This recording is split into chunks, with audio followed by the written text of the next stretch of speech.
Hi, this is Casey, and I am here to help you start your Twitter account or to help you enhance your Twitter account to help you grow as a professional learner and help enhance or develop your professional or personal learning network. So the first thing we're going to do is I am going to log in to twitter.com.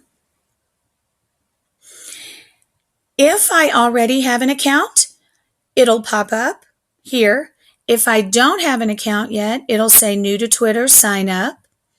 And then you would hit sign up for Twitter. And if you're new to Twitter, it's going to ask for a few things here, such as your full name, your email address. It's going to ask for a password, and then it's going to ask for a username.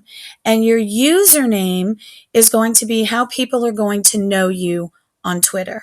Okay? Then down at the bottom, you will have your terms of agreement, and then you hit create my account. But since I already have an account, I'm going to hit sign in.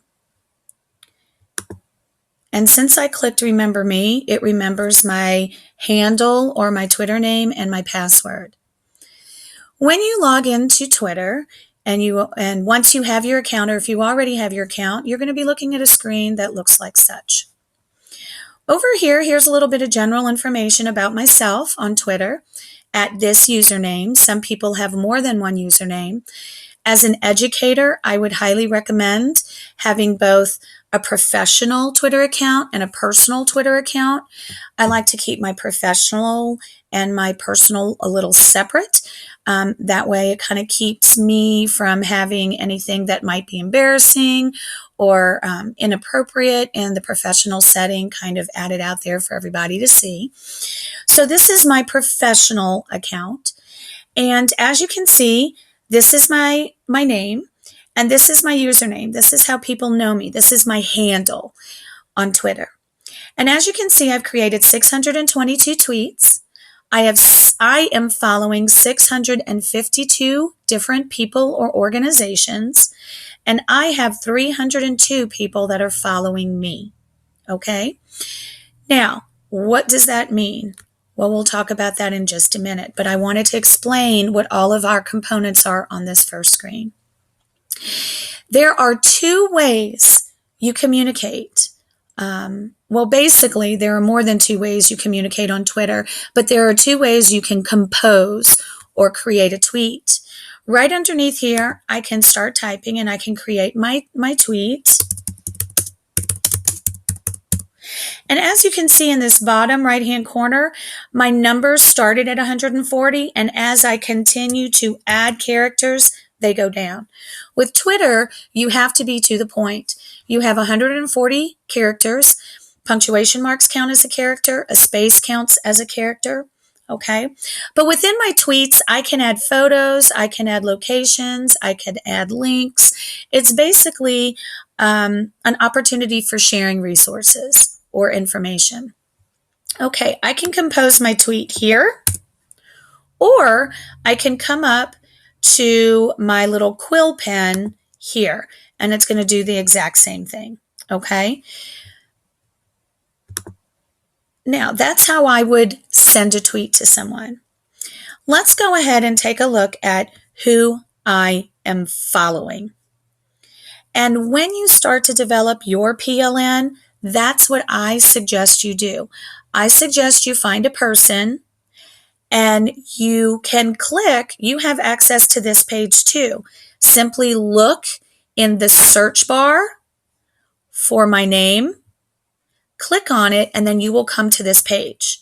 These are the last tweets or retweets or information that has pulled up on my screen. And that's kind of a good way to kind of see what kind of information a certain person is putting on their Twitter account, if that's someone you want to follow or not. But when I first began, I found certain people, like my technology instructor or some other professionals that I knew were part of Twitter, and I started, and it kind of lists them for you. And then this is a way that you can decide who you want to follow. Okay, so that's what I did. Here you can see I have a picture associated with my account. I'll show you how to do that in a little bit. I have a little bio about me. These are some pictures that I have put on Twitter. And here are all of the people that I am following. Now, since I am in my account, since I am on my page, if this is a person that I do not want to follow anymore, this is showing me I'm already following him. This is showing I just click on that and I'll unfollow him. Okay. But if this is someone that I think I might be interested in, I might hit Alan November. And for you, if you're not following him yet, your little blue button will say, do you want to follow? And it'll look something like this.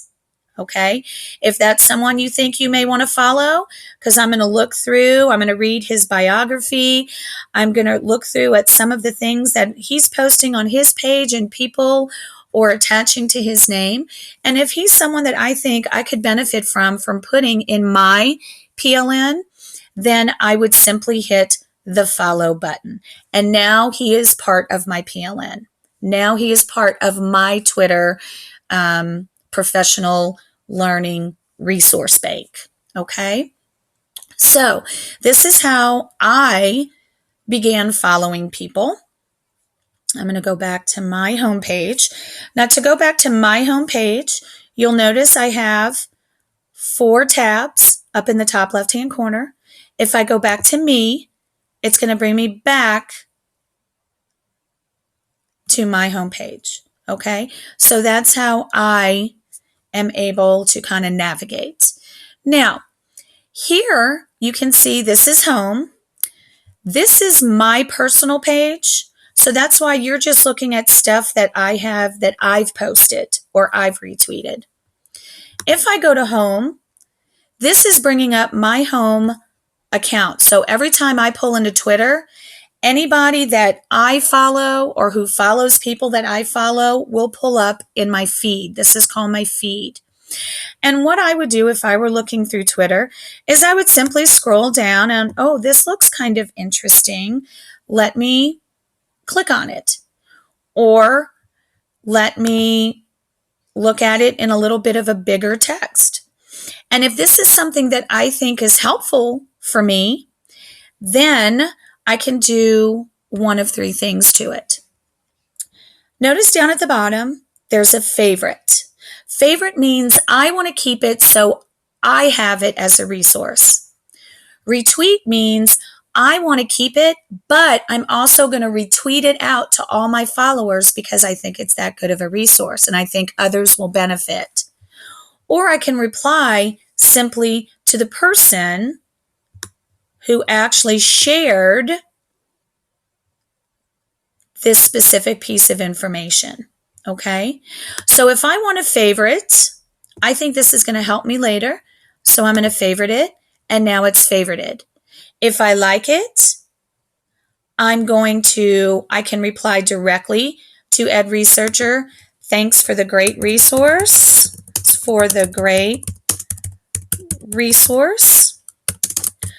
Will use in my digital citizenship workshop. This is allowing me to reply directly back to the person that submitted this piece of information. And I tweet. Now, this person on their feed, it's going to pop up what I shared. Okay. Now, if I think other people will benefit from it, I can hit retweet. And retweet simply says that I'm still giving the person who first submitted it credit for it, but I'm saying, here is a retweet. I think it would be a very beneficial resource for others to use. Okay, so those are ways that you can respond. There are times where they have actual links associated on certain tweets, and this I can tell is a link. So I would click on the link, and it's going to pull up the actual web page. And then if that's something that I like, I can save it, I can share it. This actually brought me to another group, but you can see how that works. Okay, I'm going to go ahead and get off of that. So that's how I respond. That's how I save. That's how I share some of the resources I find on Twitter. Now, remember that I favorited just a minute ago. If I go back to my profile page, see right here it says, these are all the things that I've favorited. These are all the things that I really like that I want to keep track of. So if I click to my favorites, it's going to show me from the most recent pieces of information or resources that I favorited down. Okay? And these are all things that help me grow as a learner or as a teacher within the classroom. Okay?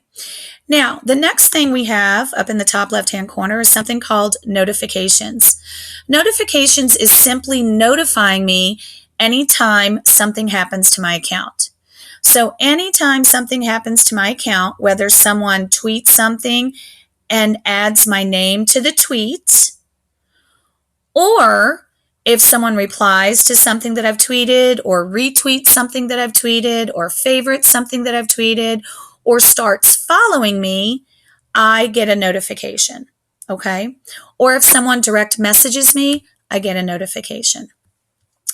Now, right up here are my direct messages. Direct message is if I want to ask someone a question, but I don't want anybody else but that person to see it. Then what I do is I hit on my direct message. I find the person that I want to send my direct message to.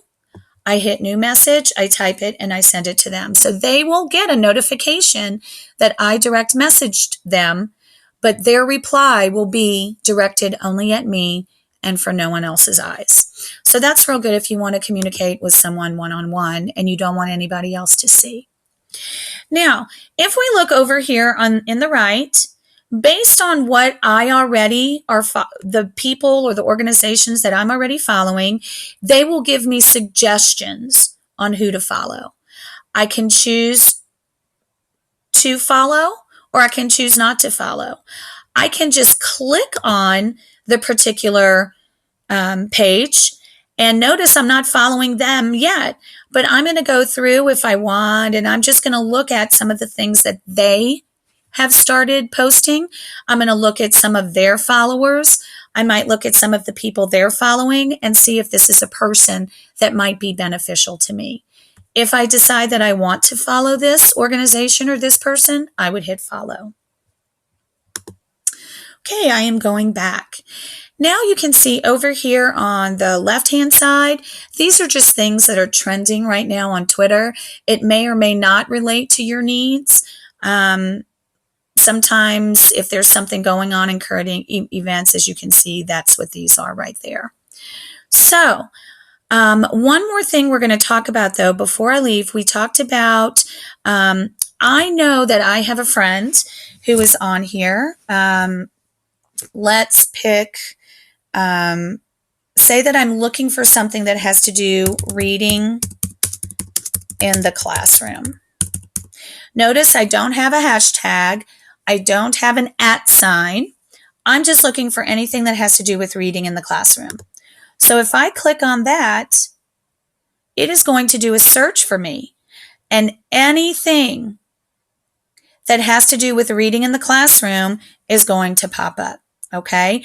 It might be another page. It might be some people that are also following reading in the classroom. It might be anything that, take a look right here. See this second one? See how it has a hashtag and then it has FP guided reading? Notice in this hashtag there's reading. So that's why when I pulled up reading in the classroom, this particular tweet pulled up also, because I'm looking for anything that's going to do with reading in the classroom. Is this a pretty broad search? Yes, it is. But I just wanted to show you how hashtags work. So looking at this, I'm probably going to infer that this is FP Fontes and Pinnell guided reading. So if I want, see how there's a hashtag right there? That means that hashtags are a way for us to organize information. Okay. So if I find something really good on reading and if I want to share it, if I put a hashtag in front of something, that is going to say, I am connecting that resource to anything that has to do with, let's say, reading. Okay. So if I hit reading in the classroom, because that person put a hashtag with reading, notice it's not a hashtag reading in the classroom. It's just hashtag reading. But because it has that reading component to it, it's going to pop up. So that'll be an additional resource for me to be able to look at. Okay. So I would highly recommend going through Twitter, finding someone that you know is on there, that you might trust some of their followers, start following them, and start watching how they are responding or they're retweeting to others. When I first began, I just kind of what we call Twitter stalked. I just read and I either favorited or I retweeted. It took a while before I actually put something out there on my own.